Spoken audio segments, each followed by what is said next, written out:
الحمد لله نحمده ونستعينه ونستغفره ونعوذ بالله من شرور أنفسنا وسيئات أعمالنا من يهده الله فلا مضل له ومن يضلله فلا هادي له وأشهد أن لا إله إلا الله وحده لا شريك له وأشهد أن محمدا عبده ورسوله صلى الله عليه وسلم.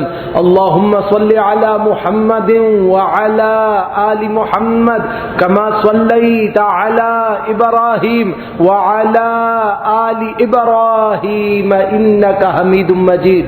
اللهم بارك على محمد وعلى آل محمد كما باركت على إبراهيم وعلى آل إبراهيم إنك حميد مجيد. أعوذ بالله من الشيطان الرجيم وبوجهه الكريم وسلطانه القديم من الشيطان الرجيم من حمده ونفخه ونفثه. بسم الله الرحمن الرحيم. يا أيها الذين آمنوا اتقوا الله حق تقاته ولا تموتن إلا وأنتم مسلمون. يا أيها الذين آمنوا اتقوا الله وقولوا قولا سديدا يصلح لكم أعمالكم ويغفر لكم ذنوبكم ومن يطع الله ورسوله فقد فاز فوزا عظيما. يا أيها الناس اتقوا ربكم الذي خلقكم من نفس واحدة وخلق منها زوجها وبث منهما رجالا كثيرا ونساء واتقوا الله الذي تساءلون به والأرحام إن الله كان عليكم رقيبا. وقال النبي صلى الله عليه وسلم فإن خير الحديث كتاب الله وخير الحدي حدي محمد صلى الله عليه وسلم وشر الأمور محدثاتها وكل محدثة بدعة وكل بدعة ضلالة وكل ضلالة في النار. أما بعد أنا عدي بن حاتم رضي الله تعالى عنه قال كنت عند النبي صلى الله عليه وسلم إذ أتاه رجل فشكى إليه الفاق ثم أتاه آخر فشكى إليه قطع السبيل فقال عليه الصلاة والسلام يا عدي هل رأيت الحيرة؟ قلت لم أراها وقد أنبئت عنها. قال فإن طالت بك الحياة لترين الضعين ترتحل من الحيرة حتى تطوف بالكعبة لا تخاف أحدا إلا الله. قلت فيما بيني وبين نفسي فأين الدعاء الطير الذين قد سعروا البلاد؟ وقال عليه الصلاة والسلام ولئن طالت بك حياة لتفتحن كنوز كسرى. قلت كسرى بن حرمز؟ قال كسرى بن حرمز.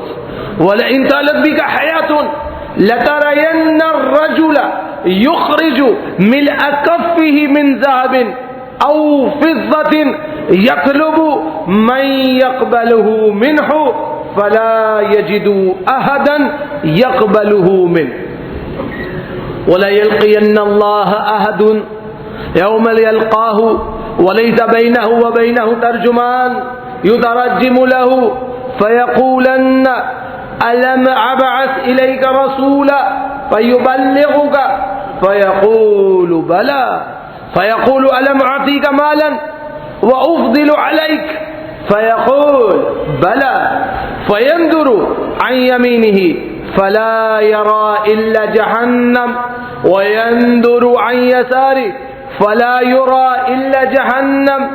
قال عدي سمعت النبي صلى الله عليه وسلم يقول اتقوا النار ولو بشق تمرة فمن لم يجد شق تمرة وبكلمة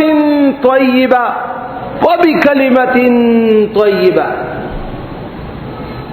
فرأيت الزعين ترتحل من الحيرة حتى تطوف بالكعبة لا تخاف إلا الله وكنت في من افتتح كنوز كسر بن حرمز ولئن طالت بكم حياة لتربن ما قال النبي صلى الله عليه وسلم يخرج ملء كفه.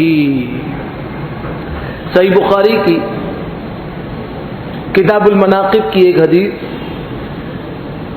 حمد و ثناء کے بعد آپ کے سامنے پڑھی ہے. عدی ابن حاتم رضی اللہ تعالی عنہ حدیث کے راوی ہیں. کہتے ہیں بھائی میں رسول اللہ صلی اللہ علیہ وسلم کے پاس حاضر ہو گیا. وہاں پر ایک شخص آیا اور اس نے شکایت کی جی فقر اور فاقہ بہت بڑھ گیا ہے,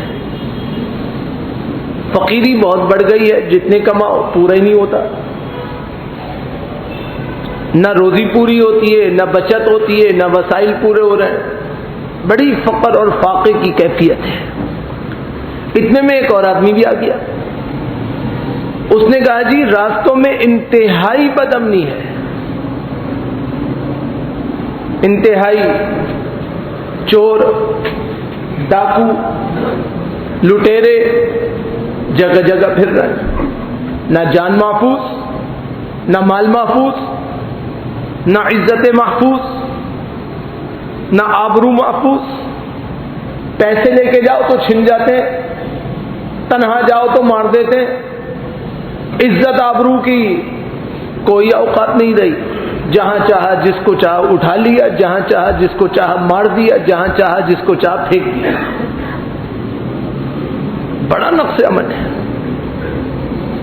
رسول اللہ صلی اللہ علیہ وسلم نے دونوں شکایتیں سنی. معاشرہ تباہ ہو گیا, معیشت تباہ ہو گئی. یہ دونوں شکایتیں رسول اللہ صلی اللہ علیہ وسلم نے سن لی. فرمایا عدی تم یہاں موجود ہو, مجھے ایک بات تو بتاؤ. جی اللہ کے نبی, حیرہ نامی علاقہ دیکھا ہے. حیرہ کہاں ہے؟ یہ اس وقت عراق میں موجود تھا اور عراق کا ایک شہر تھا بہت مشہور. فرمایا تم نے حیرہ دیکھا ہے؟ میں نے کہا جی بالکل دیکھا ہے. اور ایک روایت میں ایسا آتا ہے کہنے لگے جی دیکھا تو نہیں ہے لیکن نام بہت مشہور ہے, سنا بہت ہے حیرہ کے بارے میں. رسول اللہ صلی اللہ علیہ وسلم نے فرمایا یاد رکھو عدی, آج فقر ہے, فاقہ ہے, بدامنی ہے, معاشرہ تباہ ہے, معیشت تباہ ہے, معاشرے میں انتشار ہے. یاد رکھنا عدی اگر تمہاری زندگی کچھ لمبی ہوئی تو تم دیکھو گے کہ ہودج میں ایک عورت اکیلی حیرہ سے سفر کر کے مدینہ تک سفر کرے گی اور پھر مکہ جائے گی اور پھر مکہ میں اکیلے بیت اللہ کا طواف کرے گی. اسے اللہ کے سوا کسی کا خوف نہیں ہوگا, معاشرے میں اتنا امن واقع ہوگا. یہ بدامنی ختم ہو جائے گی, یہ دہشت گردیاں ختم ہو جائے گی, یہ نقص عمل ختم ہو جائے گا, یہ مالوں کا چھیننا ختم ہو جائے گا, یہ جگہ جگہ لاشوں کا بچنا ختم ہو جائے گا, یہ پیدل پہ لوٹنے کے لیے آئے مار کے چلے گا, یہ سب ختم ہو جائے گا. یہ سب وہی جاہلیت کی باتیں ہیں جو زمانے جاہلیت میں ہوتی تھیں کہ کہنے کچھ آتے تھے کر کچھ چلے جاتے تھے. ذرا ذرا سی باتوں پہ آپ نے مذاق سمجھا, ذرا ذرا سی بات پہ کشتی میں طلبہ سوار ہیں, کشتی الٹ گئی, بس جا رہی ہے, بس کھائی میں گر گئی. 40-50-60 40-50-60 کوئی حیثیت ہی نہیں رہی. روزانہ جنازے اٹھ رہے ہیں, 1-2-3 نہیں, 40-50-60 جنازے روزانہ اٹھ رہے ہیں. آج یہ حادثہ ہو گیا, آج یہ حادثہ ہو گیا, سبب کوئی بھی بن گیا, علامت کوئی بھی بن گئی. اللہ رب العالمین شدید غصے پہ اور دکھا رہے ہیں کہ دیکھو آج ان کی باری کل تمہاری, تو ابھی بھی باز آ جاؤ. تو پھر کہنے لگے کہ بھائی دیکھو وہ عورت اکیلے آئے گی حیرہ سے اور مکہ میں طواف کرے گی اور اس کو اتنے دور راستے میں کوئی خوف نہیں ہوگا, امن ہی امن ہوگا۔ عدی کہتے ہیں میں نے حیرت سے کہا اپنے دل میں، کیسی باتیں کر رہی ہیں؟ کون؟ رسول اللہ صلی اللہ علیہ وسلم۔ بنو طوئی کے ڈاکو، جن کے ڈاکہ اتنا مشہور ہے کہ ان کے بارے میں معروف تھا کہ اگر پرندہ بھی اڑ جائے یہ اس کو بھی نوچ لیتے ہیں۔ فرمایا کہ بنو طوئی کے ڈاکوؤں کا کیا ہوگا؟ انہوں نے تو پورے کے پورے شہروں کو تباہ کر دیا ہے، ہر جگہ پہ آگ لگا کے رکھی ہے، جیسے کہ آج کل بہت سے حضرات ہیں صرف اپنے نفع کے لیے انسانی جان کو، انسانی خون کو، انسانی مال کو، مسلمان کو پانی کی طرح بہانے سے دریغ نہیں کرتے، صرف اپنے نفع کے۔ میں نے سوچا بنو طوئی کے ڈاکوؤں کا کیا ہوگا؟ تو رسول اللہ صلی اللہ علیہ وسلم نے مزید فرمایا، اے عدی اگر آپ زندہ رہے تو دیکھنا کہ کسرا جو ایران میں ہے اس کے خزانے مسلمانوں کے لیے کھول دیے جائیں گے۔ یہ اس وقت کا سپر پاور تھا۔ فرمایا کسرا ابن ہرمز، اس کے خزانے مسلمانوں کے لیے کھول دیے جائیں گے۔ آج یہ کہتا ہے میں حملہ کر دوں گا، آج یہ کہتا ہے میں معیشت تنگ کر دوں گا، آج یہ کہتا ہے میں یہ روک لوں گا وہ روک لوں گا، میری مانو، ایک وقت آئے گا یہ اپنے خزانے مسلمانوں کے لیے کھول دے گا۔ فرمایا میں نے حیرانی سے پوچھا کس کی بات کر رہے ہیں؟ کسرا ابن ہرمز کی، سپر پاور کی؟ رسول اللہ صلی اللہ علیہ وسلم نے فرمایا ہاں کسرا ابن ہرمز کی بات کرتا ہوں، وہی جس کو تم لوگ سپر پاور سمجھتے ہو، اس کا خزانہ مسلمانوں میں بٹے گا۔ رسول اللہ صلی اللہ علیہ وسلم نے بات آگے بڑھائی اور فرمایا اگر تم کچھ دنوں تک زندہ رہے تو یہ دیکھو گے کہ ایک آدمی اپنے ہاتھوں میں سونا چاندی بھر کے نکلے گا، اسے کسی ایسے آدمی کی تلاش ہوگی جو اس کی زکوٰۃ کو قبول کرے، مگر اسے کوئی شخص ایسا نہیں ملے گا جو اس کی زکوٰۃ کو وصول کرے۔ یاد رکھنا عادی، اللہ تعالی سے ملاقات کا جو دن ہے، اس روز تم اللہ سبحانہ و تعالی سے اس حال میں ملو گے کہ تمہارے اور اللہ سبحانہ و تعالی کے درمیان کوئی ترجمان نہیں ہوگا، براہ راست بات ہوگی، براہ راست بات ہوگی۔ رب العالمین دریافت کرے گا، ساری باتیں ایک طرف۔ پہلا سوال، میں نے تمہاری طرف رسول بھیجے تھے، ہاں یا نہ؟ اب انسان کیا جواب دے گا؟ اگر کہتا ہے بھیجے تھے تو اللہ کہے گا کہ بات مانی، بات تو نہیں مانی۔ اگر ہاں کہتا ہے تو پھنس جائے گا، اور اگر کہتا ہے نہیں بھیجے تو جھوٹ ہے، ساری کی ساری کائنات کھڑی ہو جائے گی گواہی دینے کے لیے کہ رسول تو بھیجے، اور بات سیدھی سیدھی اللہ کے ہاں ہوگی، ہاں یا نہ، آگے پیچھے کی باتیں نہیں ہوں گی۔ اللہ سبحانہ و تعالیٰ پہلا سوال پوچھیں گے، یہ بتاؤ میں نے رسول بھیجے تھے اور انہوں نے میرا پیغام تم تک پہنچایا؟ بندے کہیں گے بلا، یقیناً اللہ آپ نے سچ فرمایا ہے، رسول بھی آئے، آپ کا پیغام بھی آیا۔ اللہ سبحانہ و تعالی مخلوق سے دوسرا سوال کریں گے، یہ بتاؤ میں نے تمہیں مال دیا تھا یا نہیں دیا تھا؟ اگر بولے انسان مال دیا تھا تو اللہ کہے گا کہاں خرچ کیا، پھنس جائے گا، اور اگر انسان کہے نہیں دیا تھا تو اللہ سب کو گواہوں کو کھڑا کر دے گا، دیکھو اس کے پاس مال تھا یا نہیں تھا، سارے گواہی دینے والے کھڑے ہو جائیں گے، انسان پھر پھنس جائے گا۔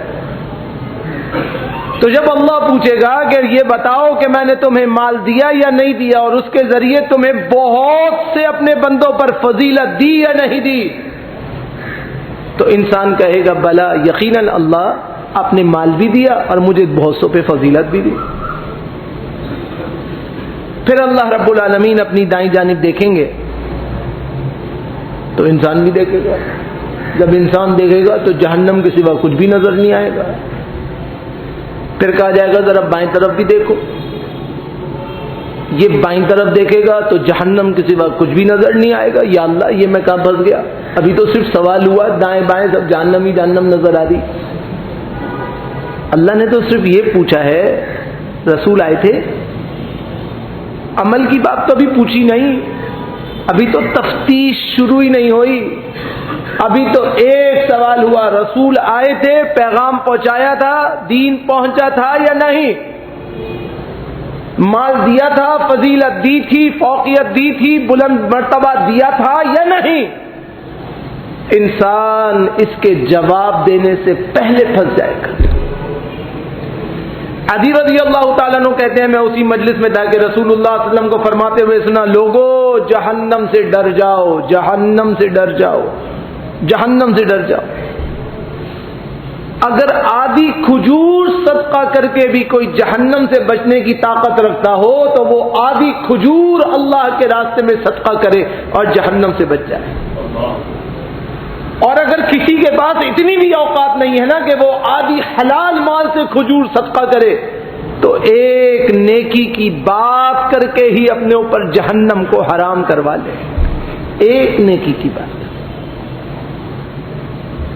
عدی بن حاتم رضی اللہ تعالیٰ عنہ کہتے ہیں کہ میں نے اپنی زندگی میں اپنی آنکھوں سے دیکھا ہے کہ حیرہ سے ایک عورت آئی، راستے میں کوئی فساد نہیں تھا، مکہ تک پہنچ گئی، اس نے بیت اللہ کا طواف کیا، اور عدی بن حاتم کہتے ہیں میں صحابہ کے اس لشکر میں موجود تھا جس نے کسرا ابن حرمز کے خلاف جہاد کیا، اور اللہ نے اس کے مال کو بھر بھر کے خزانوں کی صورت میں مسلمانوں کے حوالے کر دیا،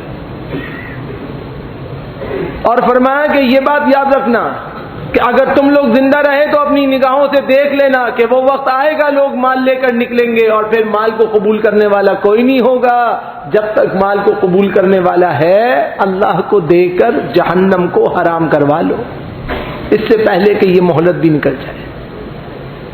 اسی لیے اللہ سبحانہ و تعالیٰ سورۃ آل عمران آیت نمبر 103 میں فرما رہا ہے وَاعْتَصِمُوا بِحَبْلِ اللَّهِ جَمِيعًا وَلَا تَفَرَّقُوا، اللہ کی رسی کو مضبوطی سے تھام لو، فرقہ واریت میں نہ پڑو، فرقے جماعتیں ٹولے یہ سب تمہارے لیے نہیں ہے بھائی، تم کن کاموں میں لگ گئے؟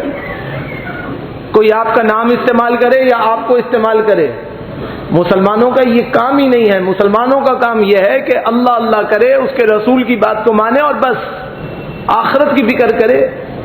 دنیا سے تو جانا ہے، دنیا کی فکر کیا کرنا، یہ دیواریں اور یہ کاغذ اور یہ دنیا ساری کی ساری یہاں رہ جائے گی، اکیلے اللہ سبحانہ و تعالی کے ہاں جانا ہے، اس کی فکر کرے۔ سب کو جانا ہے، سب کو جانا ہے، سب فکر کریں۔ وَاذْكُرُوا نِعْمَتَ اللَّهِ عَلَيْكُمْ، اللہ کی نعمتوں کو یاد کرو جو اللہ نے تمہیں دی۔ لوگ چل نہیں سکتے، تم دوڑتے ہو، اللہ کا انعام ہے۔ لوگ پکڑ نہیں سکتے، مفلوج ہیں، اللہ کی نعمتیں ہیں، اللہ نے صحیح سالم ہاتھ دیے۔ لوگ سونگ نہیں سکتے، اللہ نے تمہیں سونگنے کی صلاحیت دی۔ لوگ کھا نہیں سکتے، نلکیوں کے ذریعے، لائنز کے ذریعے غذا دی جاتی ہے، انجیکٹ کی جاتی ہے، اللہ نے تمہیں منہ دیا، حلق دیا، تم تسلی سے کھاتے ہو۔ اللہ نے تمہیں مخرج دیا، نکالنے کے ذرائع دیے، لوگوں کے ذرائع معدوم ہو جاتے ہیں، والز لگا لگا کے ان کے اندر کی چیزوں کو باہر کیا جاتا ہے۔ اللہ کی کتنی نعمتیں ہیں۔ ایک اضافی پانی جو آپ مفت میں جسم سے باہر کرتے ہیں وہ دنیا میں کم سے کم پراپرلی کرنے کے لیے 60,000 روپے کا ہوتا ہے۔ کتنا اللہ کا احسان ہے۔ کوئی چارجز اللہ کے نہیں ہے، صرف یہ ہے کہ میرا ذکر کرو، صرف میرا ذکر کرو۔ اللہ سبحانہ و تعالیٰ اس کے سوا تم سے کچھ نہیں مانگ رہا، کوئی پیسے کا حساب کتاب نہیں کر رہا، بہار ہے تم پر اپنی نعمتیں، لے لو سب کچھ، بس بدلے میں میرا ذکر کرو۔ اللہ فرماتا ہے اس کنتم اعداء، تم ایک دوسرے کے ایسے دشمن تھے، ایسے دشمن تھے کہ تم ایک دوسرے کی شکل دیکھنے کے روا نہیں تھے۔ اللہ نے کیا کیا؟ فَأَلَّفَ بَيْنَ قُلُوبِكُمْ، اللہ نے تمہارے دلوں میں الفتیں ڈال دی۔ اللہ نے تمہیں مسلمان بنا دیا، اللہ نے تمہیں مومن بنا دیا، اللہ نے تمہیں صحیح عقیدہ دے دیا، اللہ نے تمہیں آپس میں محبت دے دی، فَأَصْبَحْتُمْ بِنِعْمَتِهِ إِخْوَانًا، تم اللہ کی نعمتوں کی وجہ سے بھائی بھائی بنے ہو، تمہارا کوئی کردار نہیں ہے اس بھائی بندی بننے میں۔ اللہ چاہتا تمہیں جانور بنا کے جانوروں میں پیدا کر دیتا، اللہ کا احسان ہے نا، اللہ نے انسانوں میں پیدا کیا، معززین میں پیدا کیا، درجات العلا میں پیدا کیا۔ اللہ کی کتنی بڑی شان ہے کہ اللہ سبحانہ و تعالی نے امت محمدی کا رکن بنایا۔ اللہ کی کتنی بڑی شان ہے، اللہ نے پیدائش سے وفات تک تمہارے لیے اعزازات ہی اعزازات رکھے، اعزازات ہی اعزازات رکھے۔ کتنے بڑی نعمتیں ہیں اللہ سبحانہ و تعالی کی، بدلے میں صرف ذکر اللہ کی یاد، کوئی مطالبہ نہیں ہے، کسی قسم کا کوئی تاوان نہیں ہے۔ وَكُنْتُمْ عَلَى شَفَا حُفْرَةٍ مِّنَ النَّارِ، لوگوں اپنی حقیقت سمجھو، تم جہنم کے کنارے پہ پہنچ گئے تھے، منہ کے بل جہنم میں گرنے کے لیے اچک چکے تھے۔ فَأَنْقَذَكُم مِّنْهَا، اللہ نے تمہیں وہاں سے کھینچ کے بچایا ہے، تم گرنے کے لیے تیار تھے۔ صحیح بخاری کی روایت ہے، اللہ کے نبی علیہ السلام نے فرمایا، کوئی آدمی شمع جلائے، دیا جلائے، موم بتی جلائے، بارش کے دنوں میں پروانے کیسے اس پہ لپکتے ہیں، فرمایا لوگو تم اس طرح آگ میں جلنے کے لیے مچل رہے ہو، اور میں جیسے پروانوں کو شمع سے ہٹایا جاتا ہے، میں تمہیں ایسے پکڑ پکڑ کر کھینچ رہا ہوں کہ جہنم سے بچ جاؤ، اور تم میرے ہاتھوں سے نکلتے جاتے ہو۔ رسول اللہ صلی اللہ علیہ وسلم کو کیا ضرورت تھی، کہتے مرنے دو، مریں گے نہیں، لعلک باخع نفسک، ارے اللہ کے نبی آپ اپنے آپ کو ہلاکت میں ڈالیں گے کیا کہ یہ مومن نہیں ہوتے؟ رسول اللہ صلی اللہ علیہ وسلم نے فرمایا، میں نے تو ایک دعا ذخیرہ کر لی ہے اللہ کے ہاں، جو میں اللہ سے قیامت کے دن مانگوں گا، اور انبیاء نے دنیا میں اپنی دعائیں طلب کر لی، لیکن میں نے تو اللہ کے ہاں ایک دعا ذخیرہ کی ہے کہ میں وہ اللہ سے قیامت کے دن مانگوں گا۔ پوچھا گیا اللہ کے نبی سے وہ کون سی دعا ہے، کہوں گا امتی امتی، اللہ میری امت کو بخش دے، اللہ ان کو معاف کر دے۔ پتہ ہے نا ہم کتنے کوتاہ ہیں، ہم کس قدر اللہ کی نافرمانی کرنے والے ہیں اور باتیں بنا بنا کے بھول جانے والے ہیں۔ فرمایا کہ میں قیامت کے دن بھی تمہارے لیے جھگڑوں گا، صرف تمہیں بچانے کے لیے۔ اسی لیے فرمایا کہ تم جہنم کے گڑھے میں پہنچ چکے تھے، گرنے کے لیے اچک چکے تھے، اللہ نے تمہیں وہاں سے کھینچا، اللہ نے تمہیں وہاں سے بچایا۔ کذالک یبین اللہ لکم آیاتہ، اسی طرح اللہ اپنی نشانیاں کھول کھول کر آپ کے اور ہمارے لیے بیان کرتا ہے، لعلکم تہتدون، تاکہ تم سب ہدایت یافتہ ہو جاؤ۔ تو ہدایت کو طلب کرنے کے لیے اللہ کا ذکر ضروری ہے۔ جب تک اللہ کے رسول سے محبت میں ہدایت شامل نہیں ہوگی، اس وقت تک وہ محبت جھوٹی محبت ہے، سچی محبت نہیں ہے، حقیقی محبت نہیں ہے، فروعی مجازی محبت ہے جس کی کوئی حیثیت اور اوقات نہیں ہوتی۔ یہی بات مسلمانوں کو سمجھنے کی ضرورت ہے کہ اگر عقیدہ صحیح رکھنا ہے تو اللہ سے محبت حقیقی کرنی ہوگی، اور اس کے رسول صلی اللہ علیہ وسلم سے محبت حقیقی کرنی ہوگی۔ یہ مجازن عرفن محبت جو ہم نے ایک انداز اختیار کیا ہوا ہے، یہ اللہ سبحانہ و تعالیٰ کے ہاں مقرب اور مقرر نہیں ہے۔ رسول اللہ صلی اللہ علیہ وسلم پر اللہ سبحانہ و تعالی حکم اتارتا ہے، سورۃ الانعام آیت نمبر 82، الذین آمنوا لم یلبسوا ایمانہم بظلم، وہ لوگ جو ایمان لاتے ہیں اور ایمان کے ساتھ ظلم کو شریک نہیں کرتے، ایمان کے ساتھ ظلم کو خلط ملط نہیں کرتے، اولئک لہم الامن، ان کو ہم بدامنی سے بچا لیں گے، وہم مہتدون، ان کو ہم بھٹکنے سے بھی بچا لیں گے۔ وہ ایسے امن میں ہوں گے کہ ہدایت یافتہ ہوں گے اور انہیں کبھی بد امنی نہیں ہوگی۔ گویا کہ اللہ نے علامت بتا دی کہ جب ہدایت نہ ملے اور جب امن ختم ہو جائے تو سمجھ لینا کہ تم نے اپنے ایمان میں ظلم کو خلط ملط کر لیا ہے۔ ظلم سے مراد شرک، بدعقیدگی، اللہ کی نافرمانی، اللہ کی حکم عدولی، اللہ کی بات کو نہ ماننا، اللہ کی مرضی پہ نہ چلنا، یہ سارا ظلم ہے۔ آپ دیکھیے کہ ہم کتنا بڑا ظلم کرتے ہیں۔ سب اپنے آپ کو دیکھیں، میں اپنے آپ کو دیکھوں تو کسی کو منہ دکھانے کے قابل نہیں بچوں گا۔ ہم سب کا بنیادی مسئلہ تو میرے بھائی یہی ہے کہ ہم دوسروں کو دیکھ رہے ہیں، اپنے آپ کو نہیں دیکھ رہے۔ ارے میں اپنے آپ کو دیکھوں، اپنے آپ کو۔ آپ حقیقی ایسے مسلمان اللہ نے بنائے ہیں اور آپ کے اندر اللہ نے ایسا دل پرموٹ کر دیا ہے، ایسا دل سیکشن کر دیا ہے کہ آپ کچھ بھی کریں آپ کا دل آپ کو ٹوکنے سے باز نہیں آئے گا۔ آپ اپنے آپ کو دیکھ لیں تو آپ کسی کو کہنے کے قابل نہیں بچیں گے۔ آپ کا دل آپ کو فوراً انڈیکیٹ کرے گا کہ دیکھو تم میں یہ برائیاں ہیں، اور ہمارا دل ہمیں کہتا ہے، ہم دل کی سنتے ہی نہیں، ہم اللہ کی سنتے ہی نہیں۔ اللہ نے تو سارے اسباب مہیا کر دیے، کسی کی نہیں سنو، اپنی تو سنو۔ وہ دل اللہ نے بنایا ہے نا، اللہ اس میں انڈیکیٹ کر، بار بار انڈیکیشنز دے رہا ہے، دیکھو غلطی ہو رہی ہے، غلطی ہو رہی ہے، غلطی ہو رہی ہے، چھوڑ دو بھائی، نہیں چھوڑی تھی نا، جو ہو گیا ہو گیا، اب تو چھوڑ دو۔ اسی لیے اللہ کے نبی علیہ السلام کی حدیث بھی بڑی عجیب ہے، فرمایا خیر الخطائین، خطا کاروں میں بھی افضل وہ ہیں، بہترین وہ ہیں، اعلیٰ درجے کی غلطی کرنے والے وہ ہیں کون؟ التوابون، جو غلطی کے بعد فوراً رجوع کر لیتے ہیں۔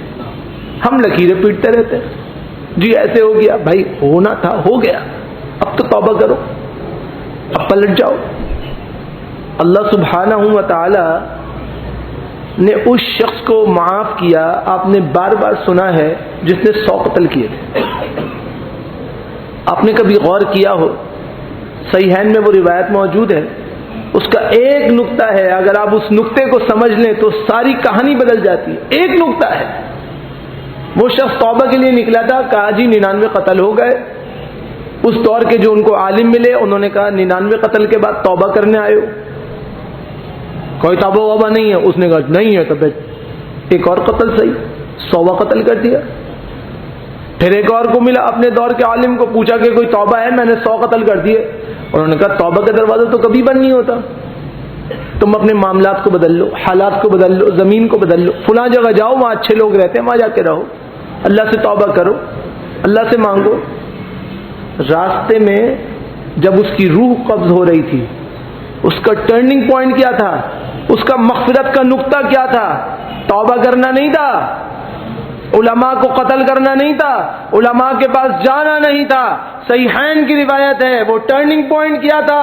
جب ملک الموت روح نکالنے کے لیے آئے تو وہ سینے کے بل سسک رہا تھا کہ میں اللہ سے توبہ کر لوں، میں اچھی زمین کی طرف چلنے کے قابل نہیں رہا، سسک رہا تھا، کرولنگ کر رہا تھا، سینے کے بل آگے بڑھ رہا تھا۔ اللہ نے اس بات کو دیکھتے ہوئے اس کے 100 قتل معاف کیے اور اسے جنت میں داخل کر دیا۔ وہ مرتے وقت بھی کوشش کرتا رہا کہ کچھ نہیں کر سکا نا، ایک موقع تو ملا ہے، ایک چانس تو ملا ہے، اس کو تو فائدہ ملا۔ ہمیں تو صبح شام چانس مل رہا ہے، صبح شام موقع مل رہے ہیں، ایک کوشش کرنی ہے، ذرا سی، بس ذرا سی کوشش، اللہ سبحانہ و تعالی انشاءاللہ معاف کر دیں گے۔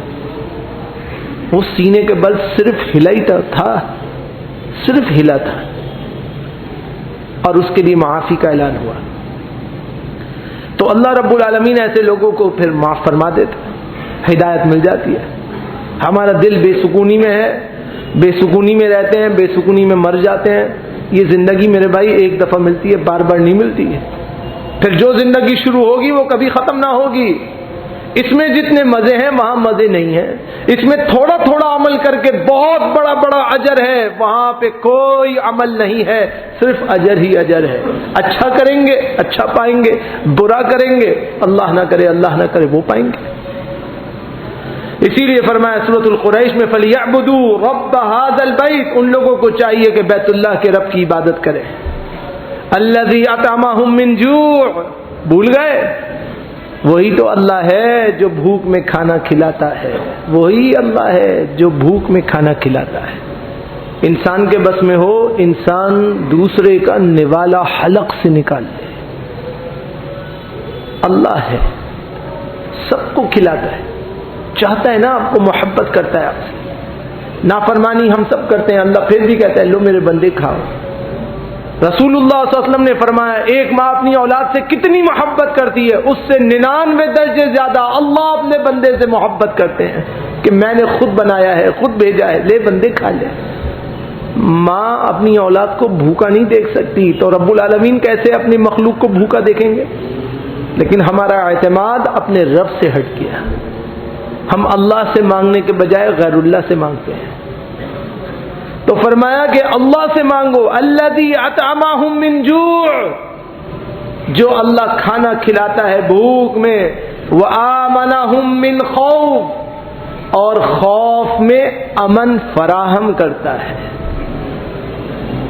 جب بھی ہمیں بے خوفی ہوتی ہے ہم اللہ کی طرف نہیں جاتے، ہم غیر اللہ کی طرف جاتے ہیں. یہ اسباب کر لو، یہ کر لو، وہ کر لو. ارے جو امن دینے والا ہے اس سے رجوع کرو نا، اس کی طرف پلٹو، اس کی طرف دوڑو. ساری کائنات کو امن فراہم کرنے والا ایک اللہ سبحانہ و تعالی ہے، اس کی طرف پلٹنے والے بن جاؤ. جب تک ہمارا نظریہ، ہماری سوچ یہ نہیں ہوگی، اس وقت تک ہم کبھی بھی کامیاب نہیں ہوں گے.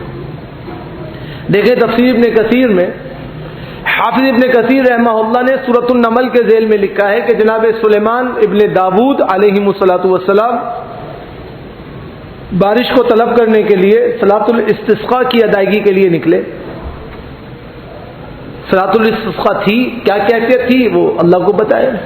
یہ طریقہ تو بعد میں مقرر ہوا جسے آپ اور ہم مانگتے ہیں. چادر کو پلٹا دینا، قبلہ رخ ہو جانا، ہاتھوں کو اٹھا کے دعا کرنا اور 2 رکعت کا اہتمام کرنا، یہ رسول اللہ صلی اللہ علیہ وسلم کی سنت ہے. اور پھر مختصر سا خطبہ دینا. بہرحال استسقاء کے لیے نکلے، بارش طلب کرنے کے لیے نکلے. کھلے میدان میں گئے تو اللہ نے اپنی شان دکھائی. سلیمان نبی ہو، اپنے ساتھ کچھ لوگوں کو لائے ہو، دعا کرنے کے لیے آئے ہو، عبادت کرنے کے لیے آئے ہو، دیکھو ہماری مخلوق کیا کرتی ہے.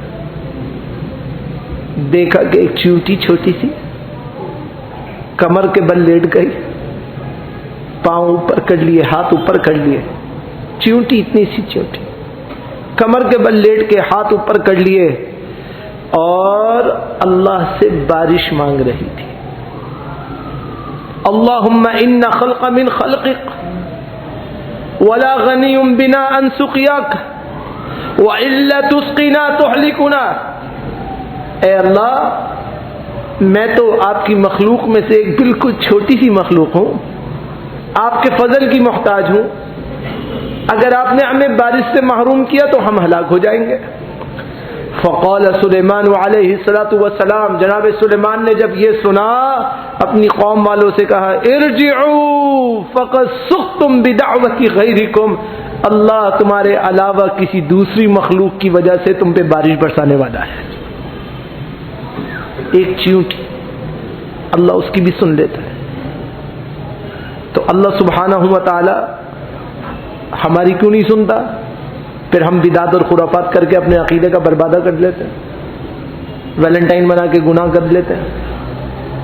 معراج پہ یقین ہوتا ہے مگر بدعت اور خرافات کر کے اس یقین کی خرابی میں مبتلا ہو جاتے ہیں. جس لیے معراج ہوئی وہ نہیں سمجھتے، اس کے جشن مناتے ہیں، روزے رکھ لیتے ہیں، صدقات خیرات کر لیتے ہیں. میرے بھائی برا بھلا کہنا، لکھی ہوئی تحریرات کو بار بار پڑھنا، ایک ہی لکیر کو پیٹنا یہ کامیابی نہیں ہے. کامیابی یہ ہے کہ اب ہوش کے ناخن لو، سمجھ لو اس بات کو کہ اللہ سبحانہ و تعالیٰ کے ہاں ہر چیز کے بارے میں سوال جواب ہوگا، اللہ کے ہاں جواب دینا پڑے گا. اللہ کو راضی کرنے کے لیے ضروری ہے کہ انسان رجوع اللہ کرے، کامیابی اور کامرانی کو کرے، اور جیسے اللہ نے کہا ہے ویسے اپنے آپ کو ڈھال لے تو وہ کامیاب اور کامران ہوگا اور یقیناً درجات العلا میں داخل ہوگا. انشاءاللہ تعالی زندگی رہی تو اس مسئلے کو آگے تھوڑا سا اور بیان کریں گے. اللہ سبحانہ و تعالی سے دعا کرتے ہیں اللہ ہمیں خالص ایمان نصیب فرمائے اور ایمان پہ سالم رہنے کی توفیق نصیب فرمائے اور ہم سب کا خاتمہ ایمان پر فرمائے. اقول قولی ھذا استغفر اللہ لی ولکم ولسائر المسلمین.